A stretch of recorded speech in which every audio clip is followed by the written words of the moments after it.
now let me talk about the speaker. As you probably know, Sir Kostya Novoselov got the Nobel Prize about 10 years ago for the discovery and characterization of graphene, which is a unique material which has opened many new insights in the way nature works, and also has opened many possible applications for the future. And then, having said that, and as Kostya himself will explain what graphene is all about, let me just mention a few anecdotes I have from my interaction with him. First of all, I happened to be in Manchester in October 2010 when the Nobel Prize was awarded, and there was a bit of fuss.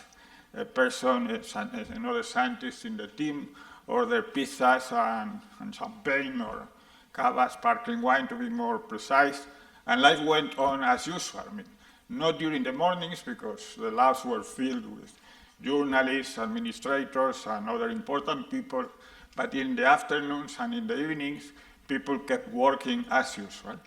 And if you look at the incredible output, scientific output of Kostya in the past 10 years, it's amazing. I mean, you will be impressed. I mean, he has achieved things incredible in such a short period.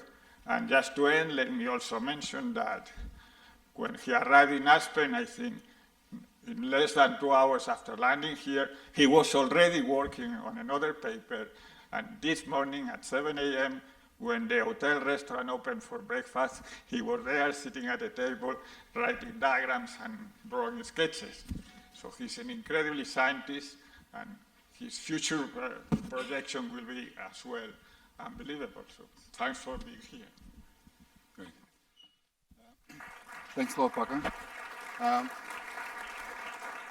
So let me make, thanks a lot for this introduction. Let me also make a couple of remarks. First of all, it's really great to be here in Aspen again. It's always a fantastic place to be. Thanks, really huge thanks to the Nick and Maji DeVoe Foundation for the opportunity to give a talk in this incredible environment. It's probably the one and only, so I'm not sure if I'll get a chance to speak in such a nice place ever again. And it's really, so we're all here for a conference, and it's really quite a special conference because it brings together two different fields in mechanics and in graphene. And graphene is the ultimate membrane, is the thinnest possible membrane you can imagine. And to bring this field was something of a dream for Paco and myself for several years, and it's really great that it's working now. So the second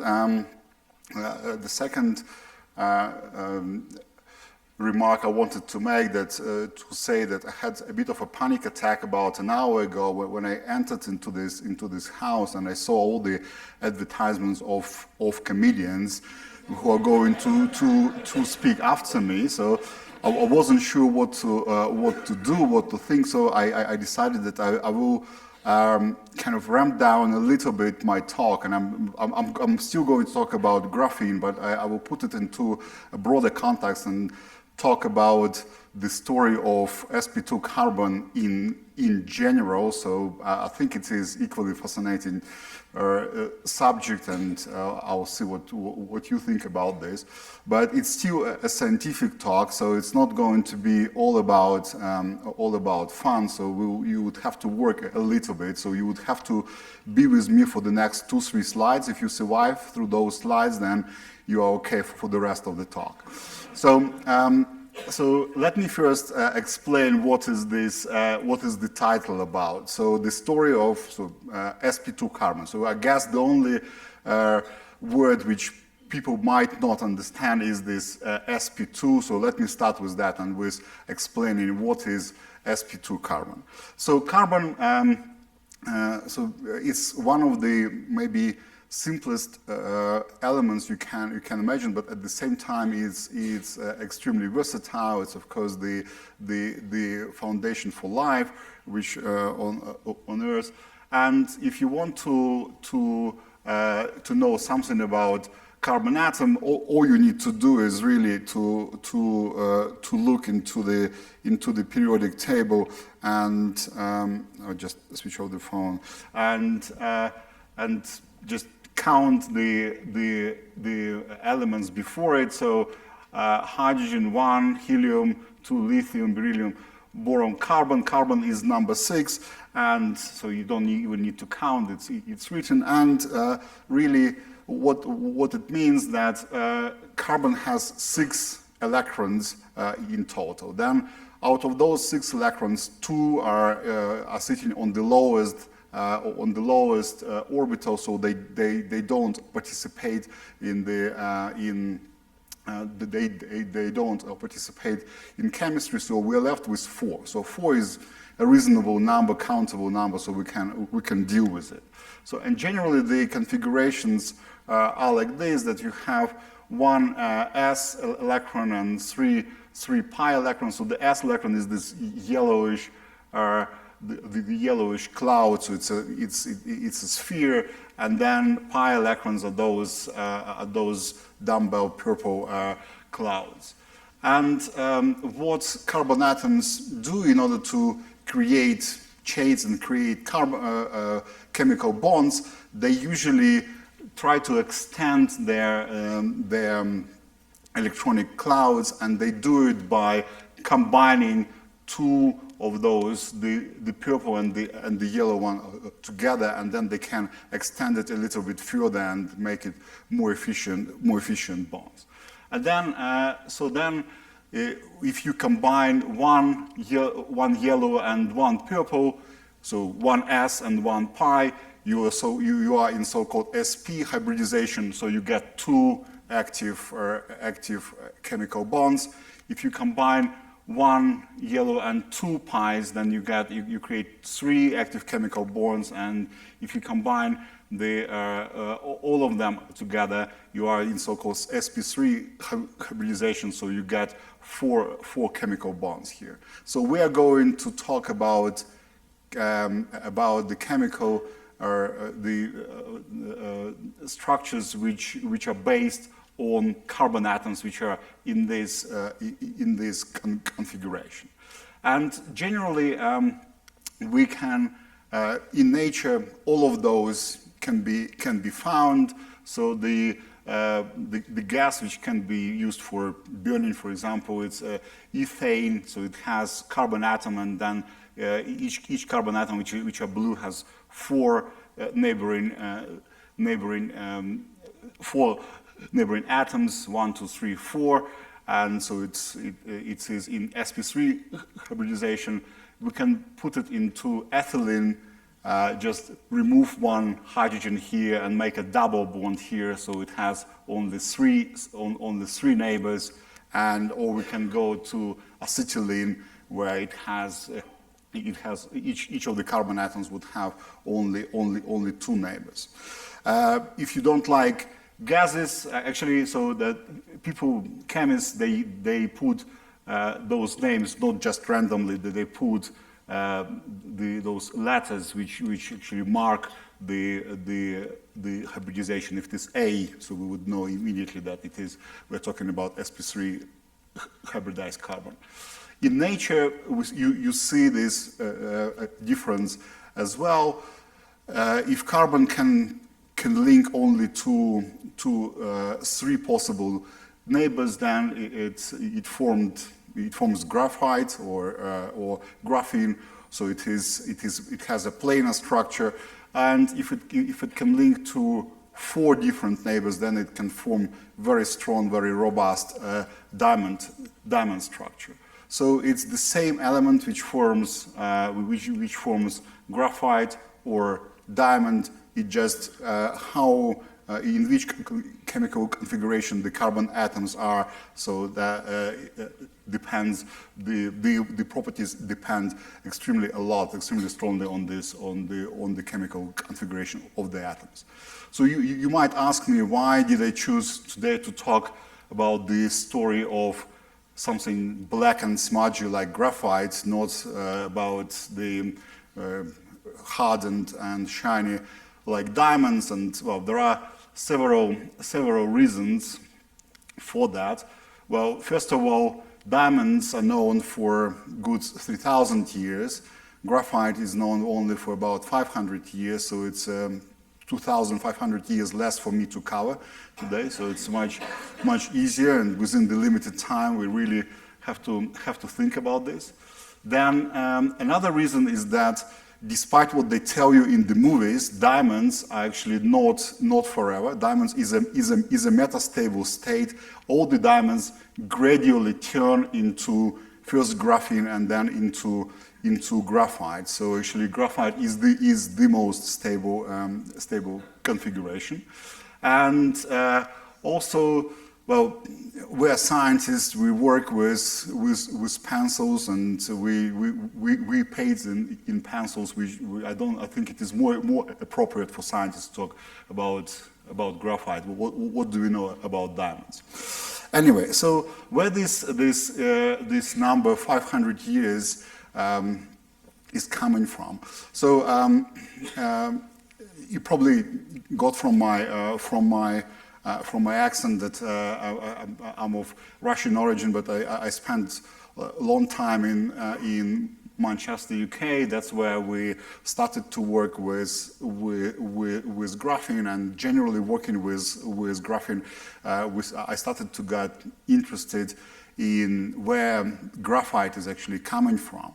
And it turned out to be that graphite was first discovered quite close to Manchester in Lake District in the, it's maybe, so in a place called Seathwaite in Borrowdale Valley, like 100 miles north from Manchester, very picturesque place. And it's we have the date for that. It's 1555 when two royal commissioners traveled north, and they heard that local people mine some soft, smudgy rock, and they didn't even know what to use it for, but they established a tax on it. So the very typical of the government, and so that's the date where we usually attribute to the discovery of graphite. So those mines actually are still there. You can even see them on the Google map. So we just it's the skips from the, so those things are the skips from the mine. So the entrance are those little dots are the entrance into the mines, and that's the skip of the waste material. And as usual, there is a legend that a lightning struck into an ash tree, and then it fell down, and a hole opened up. You still can find the ash tree and the hole, and you can go inside. Really beautifully carved tunnels. Some of them are hand carved, so-called coffin levels, because when people carve it by their hands, they don't really want to take away the extra material, so they carve exactly the shoulders and the feet. So extremely beautiful place. It's not guarded at all. If you have, so it's better to take ropes with you, but you can walk in and spend days in those mines. Really beautiful, interesting place. And but then we just starting exploring this. We came with a local story, which gave us hope that we can probably change this date and push it back in history. And the story goes like this: that so Borrowdale, where those mines are here. But then there is a famous place in the Lake District called the Furnace Abbey, and it's at a certain moment this valley belonged to this abbey. And what is interesting about this abbey is that it produced two really beautiful handwritten manuscripts. It's full length, about this large, this thick. And those manuscripts are still survive, And what is special about them, so they're really, really nice. It's worthwhile going to London and take a look at those. So it's what's special about them that some of the lines there are actually marked, like lined up, which is not exactly very special for manuscripts, but definitely not all the manuscripts at that time were marked, were lined like this. And those lines look very, very much like the pencil traces. So, and the local legend goes that those lines were actually produced by the pencils, by the graphite, which was mined in those mines which belonged to the abbey. So we decided so those manuscripts are traced to 1412, and we decided to explore this and really and study those lines carefully and examine whether it's really graphite was used for them or not. So there are two of those manuscripts. One is in London Archive, one is in British Library. So I went to the British Library. To my surprise, they just gave me the book to read, so which was already unexpected. So that was great. But then when I asked, can I actually take it and do some Raman spectroscopy on it in the lab? Okay, no, of course not. Then my next question was, can I actually extract a small piece of material from here and really explore it in the lab? And people who know me know that we, in the nanotechnology, we used to work with really, really tiny samples. When I say extract, you would never notice this at all. Just ask me later, I will tell you an anecdote how I did it with the other books. But so the guy just the keeper of the book just really wiped like this on the books. You don't understand how valuable that they are. And I thought, okay, you just collected enough material on your palm for me to study them for the next 10 years. But anyway, so we basically had to bring our Raman spectroscopy there, so it's into the British Library, and studied those lines. Unfortunately, it turned out to be the iron gallings, and so the date 1555 still stays, but it was quite a nice experience working in the British Library with the Raman spectrometer. So 1555 is the first mentioning of graphite, and already 1565 we see it's the first drawing of a pencil, which was made by Konrad Gerstner and published in 1565 in Zurich. So, and for me, that was quite a fast spread of this of graphite across Europe. So sometimes not all the scientific ideas get accepted as equally fast. So that's usually accepted as the first ever drawing of the first depiction of a graphitic pencil. So he called the material inside steamy aglycum. It's the English antimony. They didn't know that it's carbon. They didn't know it's graphite. The fact that it's English, it really trace it back to these mines. And indeed, those mines were the only mines which existed at the time, which produced high quality graphite. And so of course, pencils were one area where it was used. Another area, interestingly, was food additive to wine, because it's quite easy to crush, and you can crush it into fine powder. So it was quite popular as an additive to wine. I have absolutely no clue why. But then a few years ago, I read an article in Times, and that article studied which adjectives do we use to describe the most expensive wines. And you know, we call it stony or fruity or something. And so apparently people describe wine having a graphitic taste. And actually, graphitic taste usually associated with the most expensive wine. So I wonder whether it has a trace back to to the times when it was really indeed used as a food additive. So it was used as a lubricator, same as we do up to now. So they mix it a bit with the gunpowder, and then you can get the gunpowder much more easier. It doesn't get moisture and clogged.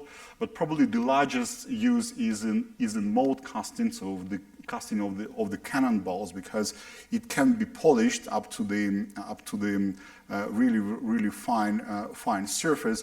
But also graphite is probably has the highest melting point, and some people claim that it doesn't have melting point at all. So it can definitely go to close to 3,000 Celsius. So it was extremely important strategic material at that time.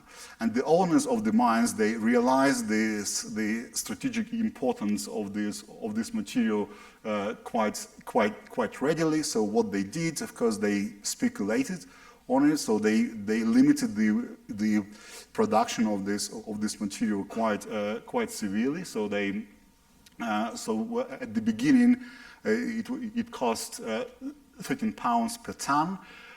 In 1750, at the peak of the production, just before the Napoleonic Wars, it was 17 shillings per pound.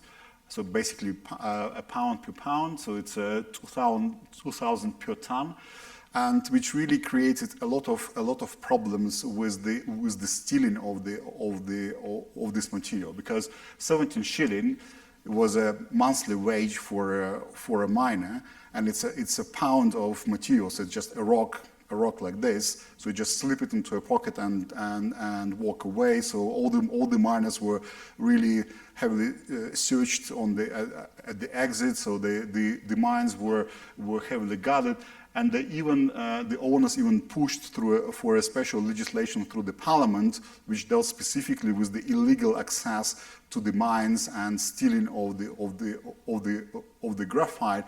And the punishment was hide whipping, public whipping, and hard labor for 2 years. And I still remind. So there are those guard stones which mark the perimeter and the guard houses, which still can be found in those in the Lake District. And I still remind to all the students who touch graphene in the lab that this law is still enforced. So if you touch graphene, so you are just subjected to 3 years of hard labor as a PhD, and then public whipping at your viva.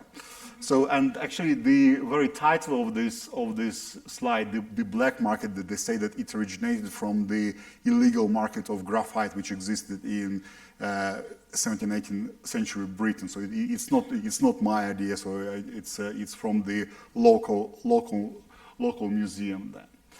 So then the next development about graphite, about SP2 carbon, is associated with the Napoleonic Wars, and we actually see that wars usually create a lot of inventions. So in terms of graphite, so it is the case. We'll see later more inventions which are related to wars. And the problem was that during the Napoleonic Wars, England imposed the blockade on France, French on England, because in return, and no graphite was supplied to France, and French couldn't make the cannot molds, but also couldn't even produce the basic pencils, and pencils were quite widespread at that time, so it was quite essential tools. So Napoleon charged this gentleman, Nicolas Conté, to create an artificial graphite. And so low quality graphite, which looks like very, very fine powder, was indeed available in Europe as well. It's really the nice big crystals which were usually mined in England and then cut into the right shape and put into the wooden cases to give a pencil.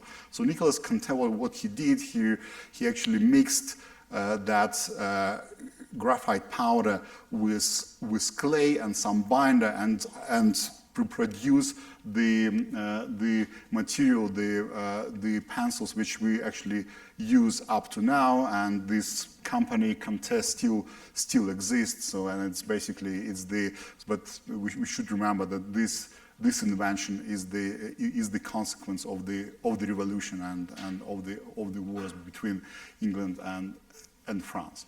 So that's it was quite an important invention, and after that, not much really have been happening until this gentleman appeared on the stage. So it's John Desmond Burnau, extremely talented crystallographer, the student of Sir William Bragg. So one of his students were Dorothy Hodgkin. And he created a number of very unique crystallographic apparatus to study the scattering of the X-rays, and he as a test subject he used graphite.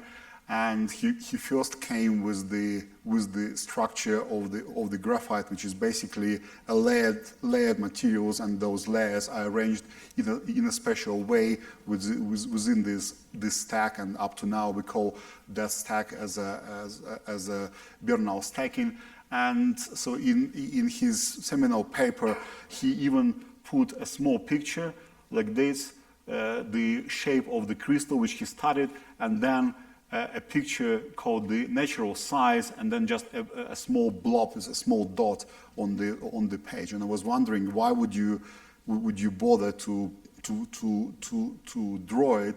And then when reading about him or his memoir, I realized that he really had a lot of problems with the chore lady in Cambridge, who used to wipe his desk, and he lost a number of his samples simply because his chore lady didn't realize that those were extremely valuable samples of graphite. They simply look like dust. So John Desmond Burnau is quite an interesting character. During the Second World War, he was working on a number of unusual projects. One was the Project Habakkuk. So they were making aircraft carriers from ice. So of course, in England there wasn't enough material, enough metal. So so one of the project was trying to make aircraft carriers by mixing ice and wooden pulp, which produced quite a robust material.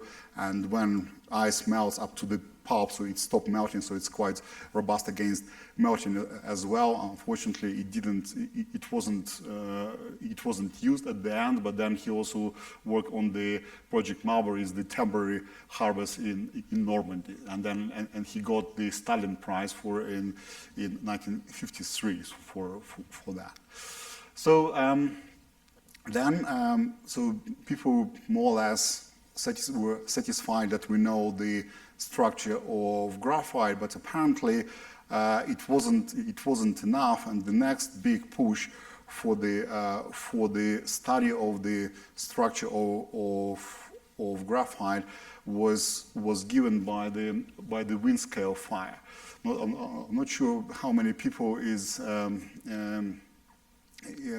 the audience know about this, but so Windscale was a small village, actually surprisingly quite close to the original mines, really like 30 miles away from the mines. So mines are here, Windscale is here, and it was the site for the it's actually still the site for the nuclear lab in England. And at a certain moment, so those experiments were going quite well. And of course, graphite is used as a moderator to either produce nuclear material for the weapons, or just in the nuclear power stations. And at that time, the structure of those reactors were extremely simple. So it's the same in US, so in US they were called piles. So in the UK, so it was even simpler. So you got graphite rods or graphite cladding, and you put your nuclear material inside. Neutrons get slowed down, the cross section increases, and you just speed up the reaction this way. And then those reactors were under the construction by Sir Douglas Cockcroft, and he really, which is very, very unusual for a physicist. So immediately after it was constructed, he realized that he didn't have filters at the top. And why do you need filters? Well, in case of any disaster, and that's really not something which is very unusual for a physicist probably to do. So we do experiments and we get excited, and so the health and safety is not something which you would usually think about. So Cockcroft really insisted that immediately after the construction at very huge expense, they installed those additional filters, and that saved lots of lives. So because there was a disaster because of graphite, and with a lot of radioactive material thrown into the air. The reason for that, because British were extremely late with the creation of the atomic bomb and the hydrogen bomb. So the first British bomb was, of course, 1952. American 45, Russian 49, and by the time British produced the first atomic bomb, Americans already produced the first hydrogen bomb. And Britain really needed to catch up extremely fast, so they needed high production of tritium, and they really ramped this reactor out of the usual regime. And what happens that when graphite gets bombarded, so defects are created, and those defects act as a places to store energy. It's like a loaded spring. And then at a certain moment, when the temperature gets too high, those defects start to anneal, release more energy. The temperature goes even higher, and it's a chain reaction, but not in the nuclear material, in the graphite itself. People knew about this, but at a certain moment, the reactor escaped, and it escaped because of graphite, not because of the nuclear material. And then the whole reactor catched fire. Lots of nuclear material got thrown away into the atmosphere. Those filters, of course, help, but there are still some contaminants, and they're still working on this in the Windscale. And after that, so there were special programs to study defects in graphite, and now we understand much more about it. And so this is probably one of the most studied materials, at least in the UK these days. So this is probably enough for about graphite.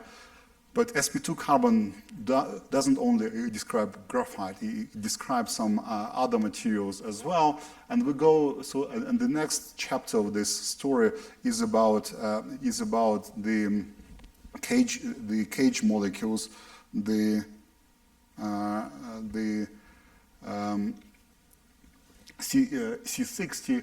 And the story goes like this, that Harry Crotter traveled to Rice University to work with Robert Currow and Richard Smalley to try to synthesize in their reactor new carbon chains which they believe they observed, the signatures of which they observed in the interstellar space. And it was quite a productive, successful trip. So we are here for a week for a conference. He arrived to Rice University in the beginning of September, and they submitted a paper within 2 weeks, and it was published within a month, so it's unbelievably fast scale for any scientific work. So it's just really fast.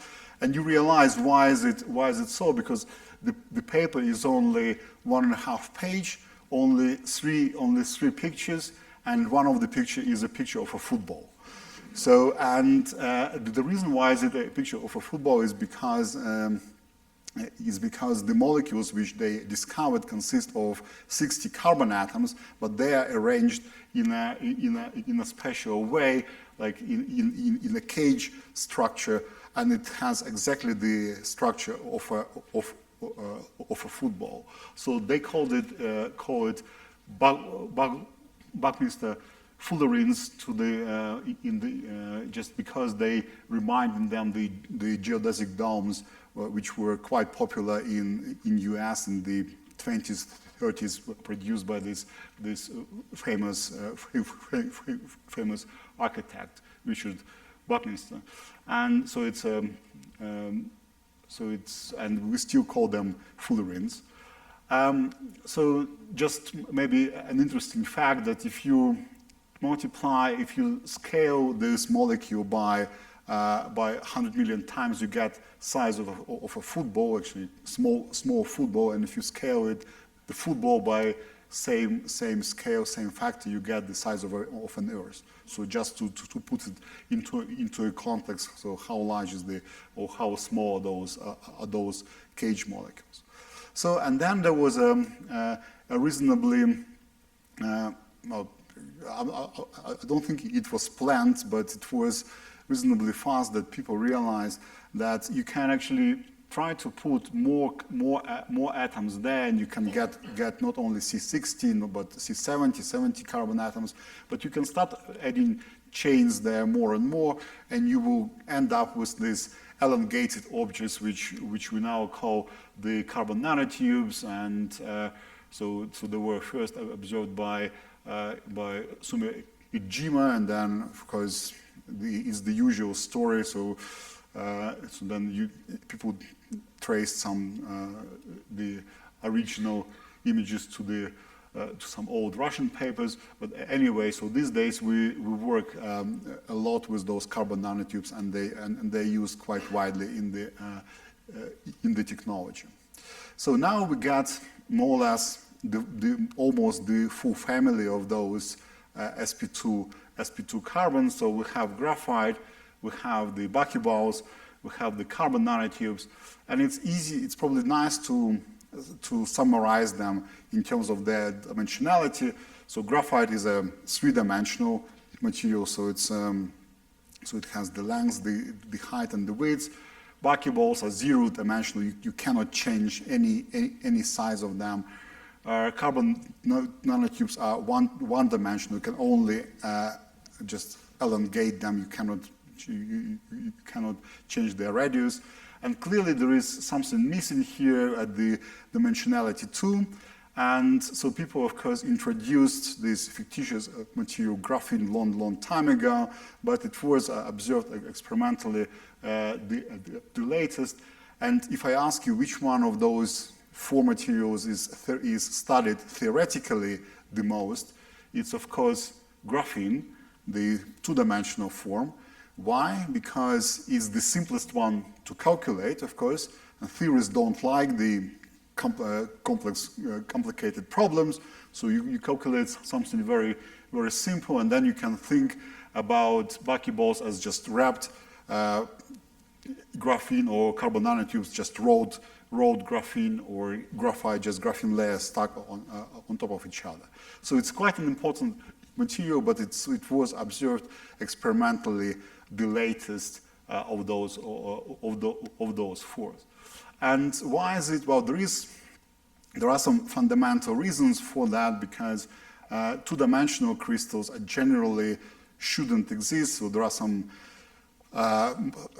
mathematical theorems which tells you that there is no long-range order in 2 dimensions at any finite temperature, and then usually we synthesize our material at high temperature, so there is a contradiction. You try to synthesize it, but at the same time you decompose them.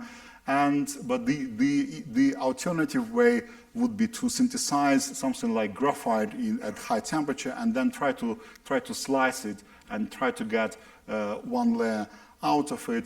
And indeed, so that was basically the same as you draw with a pencil on a piece of paper. What you do, you slice your graphite layer by layer, and you leave a trace of the graphitic particles on the surface. And so when those which you cannot see are exactly one monolayer thick.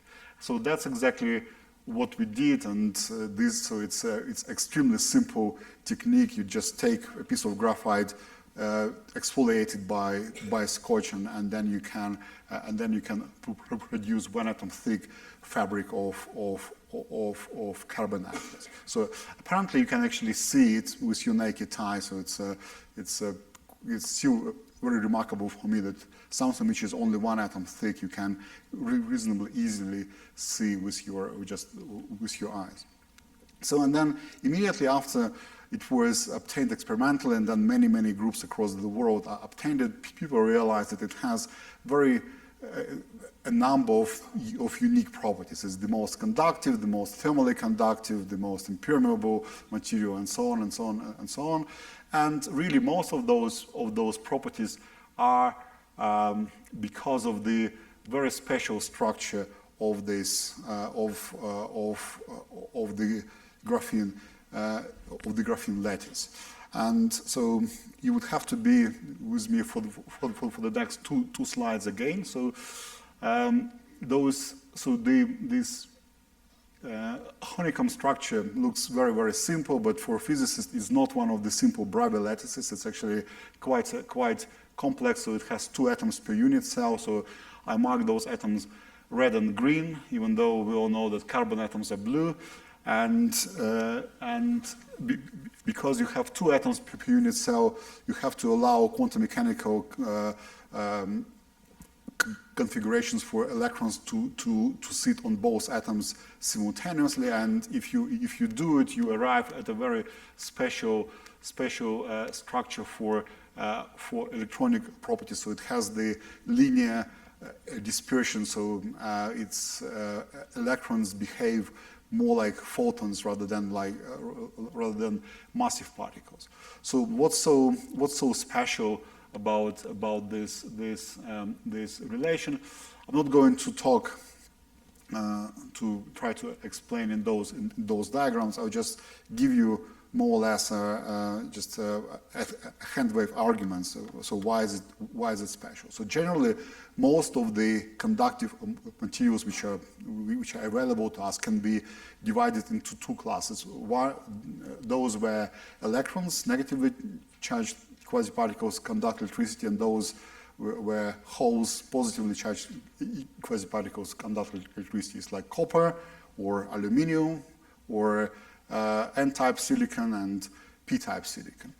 And so it's really important that we have both of them, because so the analogy, even simpler analogy, would be like people in a country with a single party system like Russia or North Korea, and then people are free to move within the country.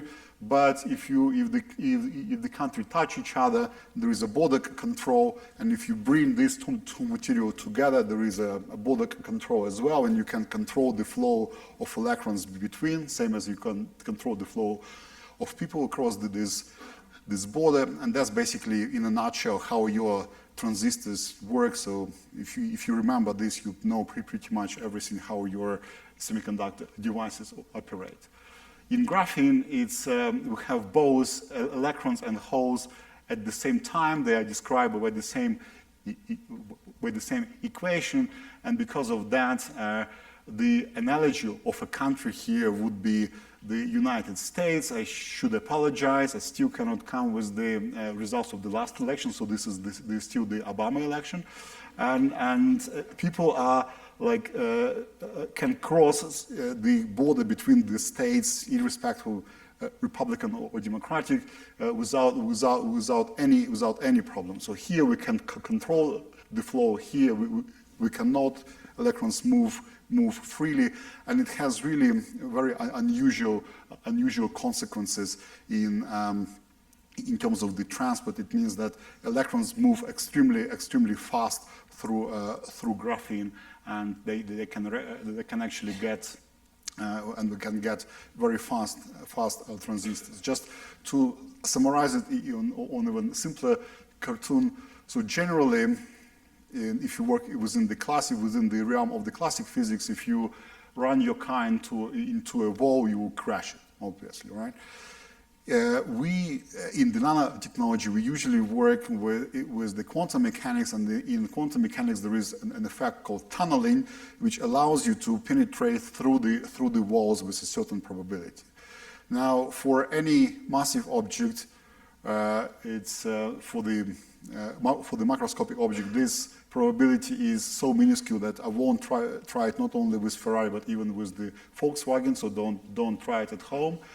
But for relativistic electrons, there is so-called Klein tunneling, which allows to go through this barrier with 100% probability, and that's very unusual even for us scientists who work with the tunneling phenomena all the time, and it was indeed observed experimentally. So it's really a fascinating material because of that, and so it has really a number of these properties, not only the Klein tunneling, but many others. And because of that, it really can be used for a number of different applications, and those applications are becoming realistic. So, but before going to the future and telling you which applications, just promising you lots of applications, let me just summarize you. So what graphene has done for us already. So one thing, it created workplaces. So lots of my students, former students, opened a number of the spin-off companies, so became rich, which is great. And it was meant as a joke until a few years ago. I received my regular Glamour magazine, just issue of a Glamour magazine, and that it's written there on one of the pages. It's been written 5 jobs our kids will be doing, and there, right next to virtual architect, avatar stylist, active makeup developer, there is graphene engineer. So, if mentioned by Glamour, must be true, right? So, and it provides entertainment. I'm sure that lots of people in the audience are aware of this sitcom about physicist in Caltech, so Sheldon is a string theorist, and in one of the episodes long, he was trying to figure out why electrons in graphene behave as massless quasi-relativistic particles. You all know this already. He struggles for the whole episode long because some of the formulas on this whiteboard are actually wrong. They're correct, but they're for bilayer graphene, where the relations are completely different. It also provides shelter, so it's if you fancy to live in Tallahassee, Florida, you can live on graphene laying beds.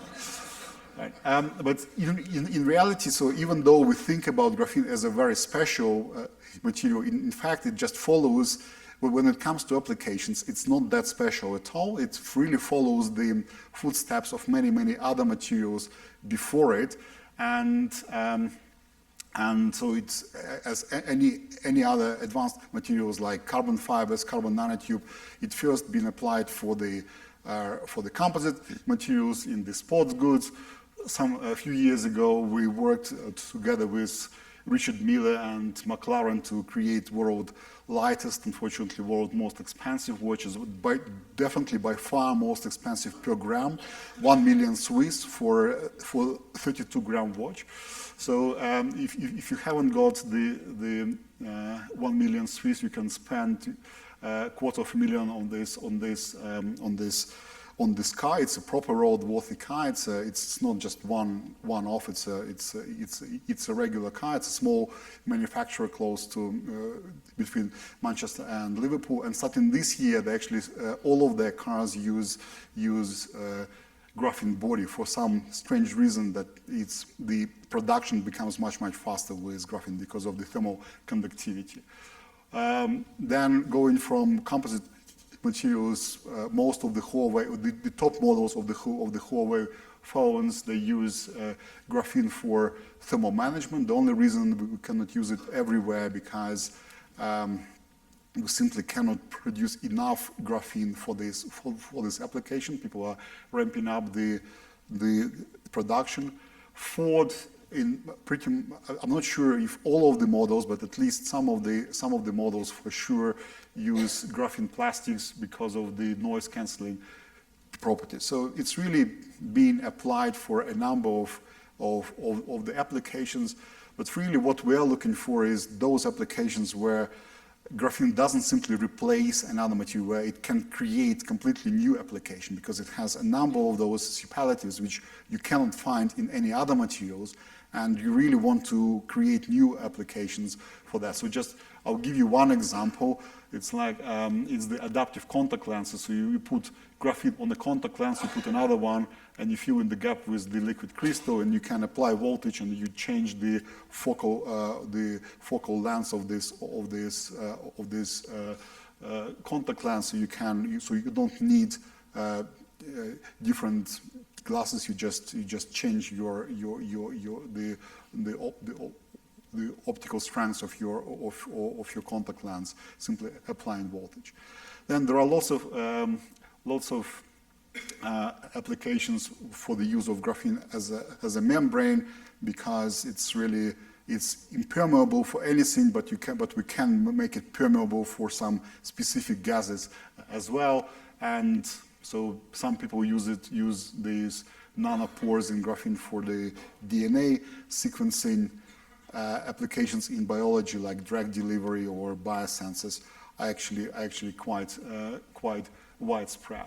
So I'm aware that I'm getting out of time. Let me just skip a few slides and maybe tell you something what we're doing, what we're doing now, and why is it important. So I told you that some time ago we started with mechanical exfoliation of graphite. So these days there are many other ways how to produce graphene, like chemical vapor deposition. You run any carbon-containing gas across a surface of a hot plate.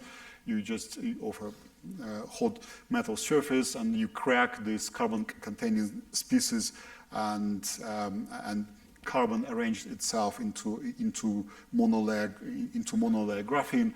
You can use pretty much anything here. Just to demonstrate, so some time ago we wanted to make graphene doped with iron. So how to get? You need some carbon and iron mixture. So that's it. You just prick your finger, put your blood there, and grow some graphene with iron from the hemoglobin. I should say no students were hurt, so those were my fingers there. And then there are many other ways how to produce graphene. And so some time ago we created the National Graphene Institute. So it's been operational for about 4 years now.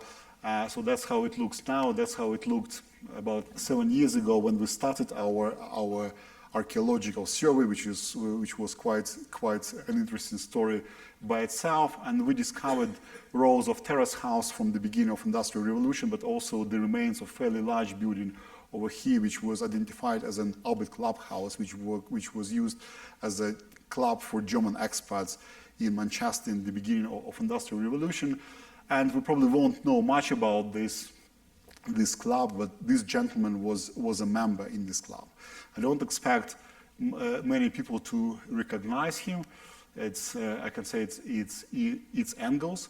And so Engels was writing the conditions of the working class in Britain right underneath of my office in the National Graphene Institute, and it just happens that every single building in Manchester University campus should be named after a famous Mancunian, like Maths is Alan Turing building, physics is Schuster building.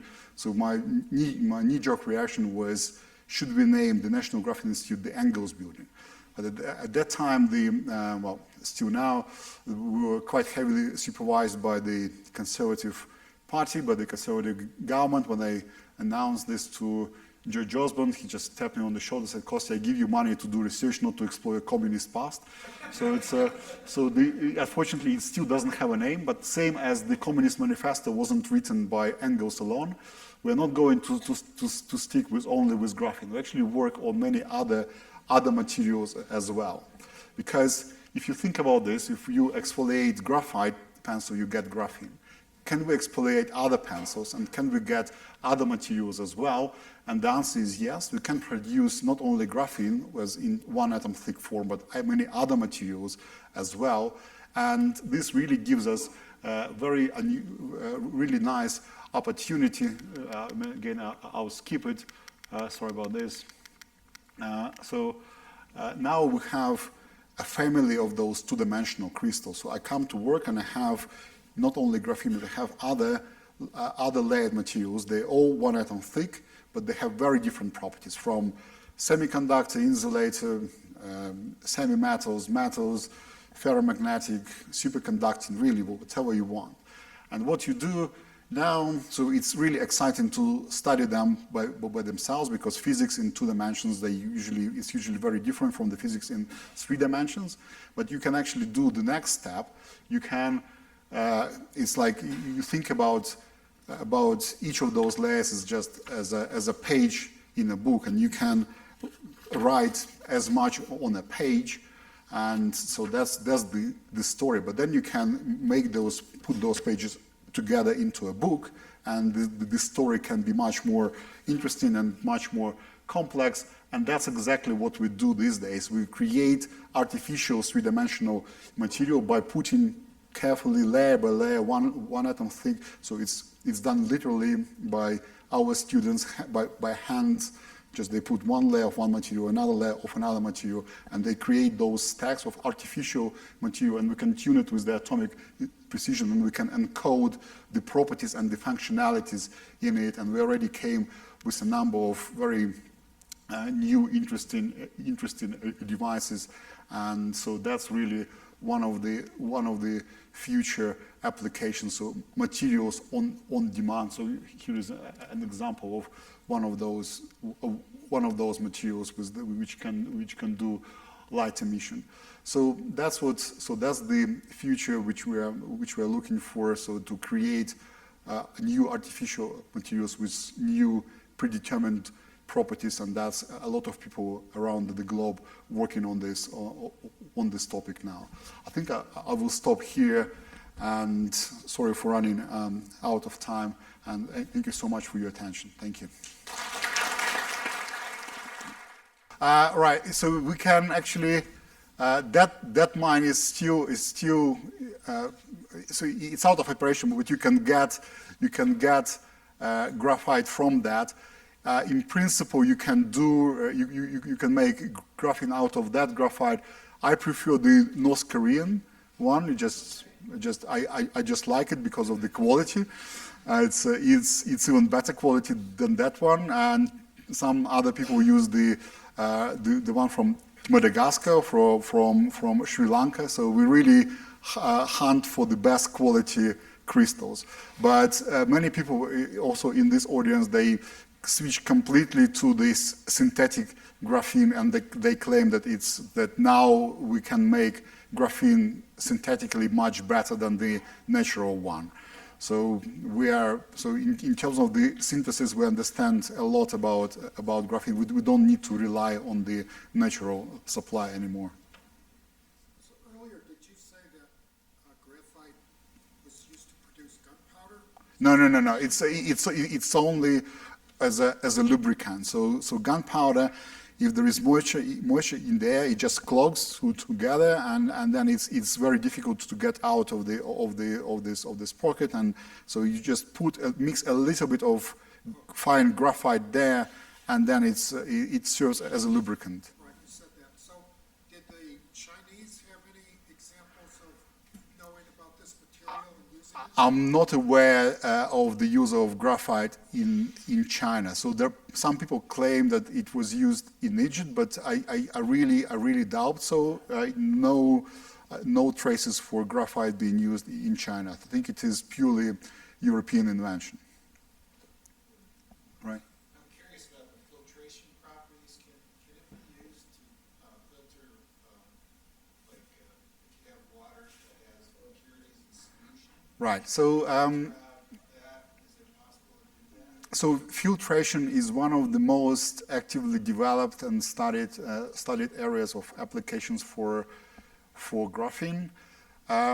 In principle, it can be used for water desalination. The problem is that these days the desalination membranes is such a well-established technique that it's very, very difficult to get into this market. So I doubt graphene will be used there.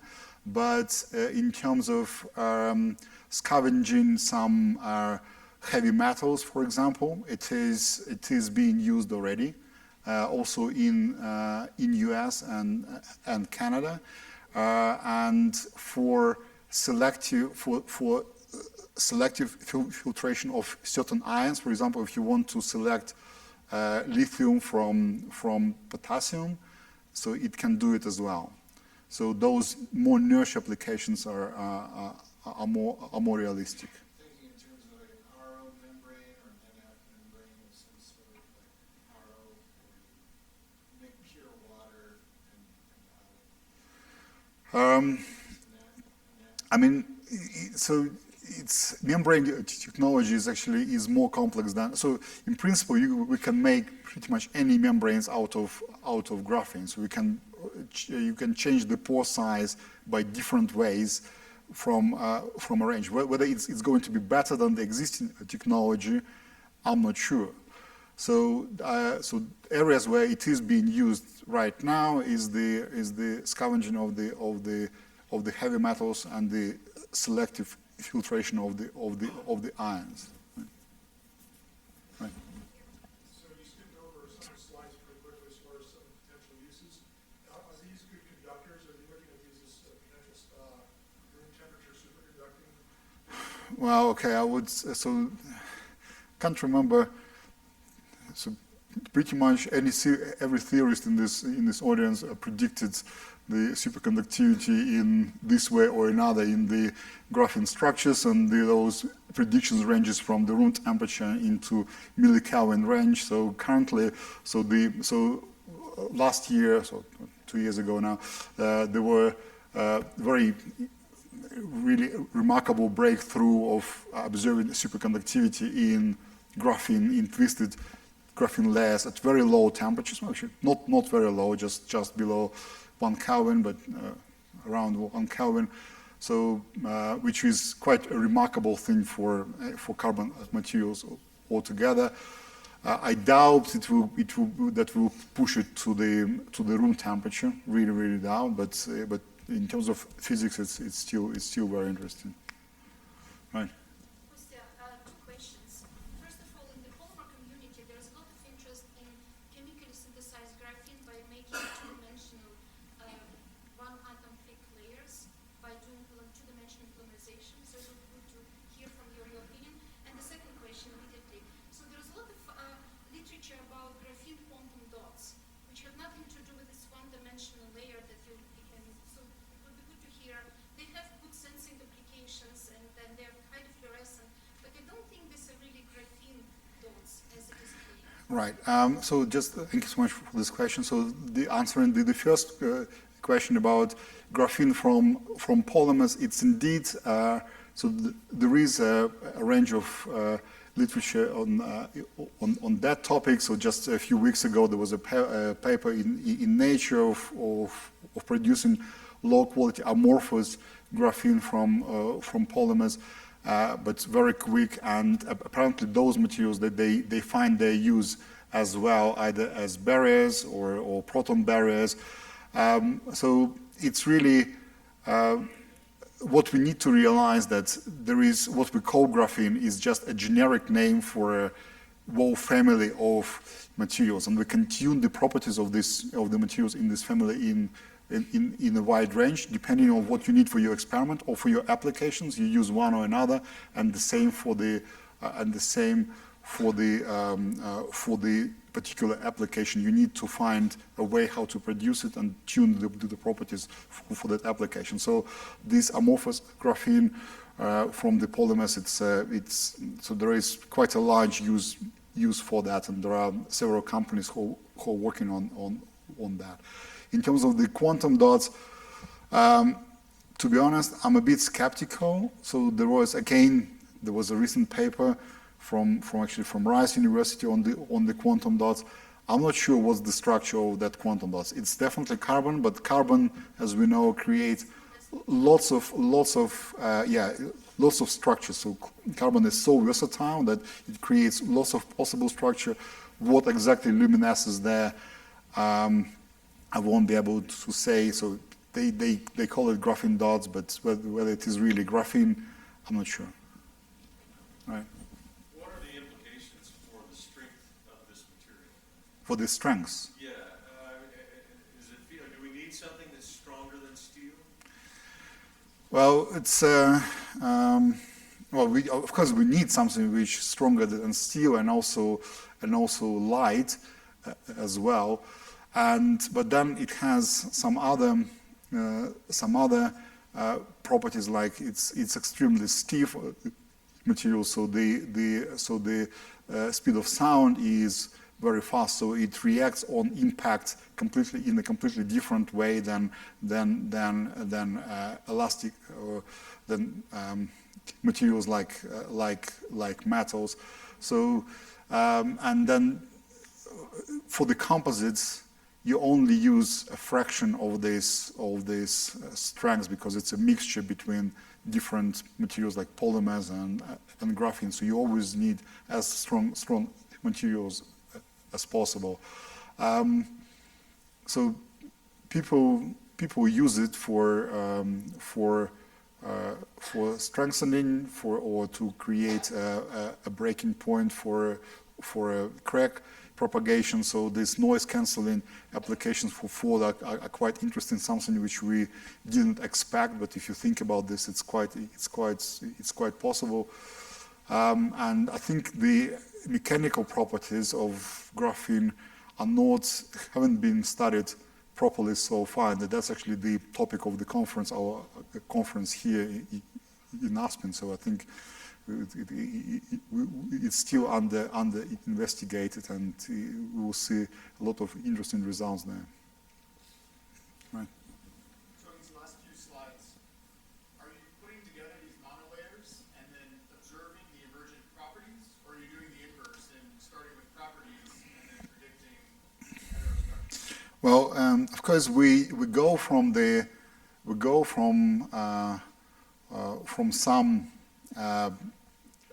some hints and some ideas, but then not all those properties could be predicted. So so for the superconductivity, it was really hard work of Pablo together with Alan McDonald, and I'm still not sure if they were able to predict all the phases, and we're still getting, so experimentally we get extremely rich pictures, and it's not, and some properties are simply impossible to calculate, because what we exactly discussed on this conference, that when you put those crystals together, they interact, but they also reconstruct strongly, and then it changes the properties dramatically, and you can get something very, very unusual. So we get some ideas, so we get some ideas of the band structure we want to achieve, but at the end of the day, it takes a lot of experiments to figure out how the properties change when you make a stack.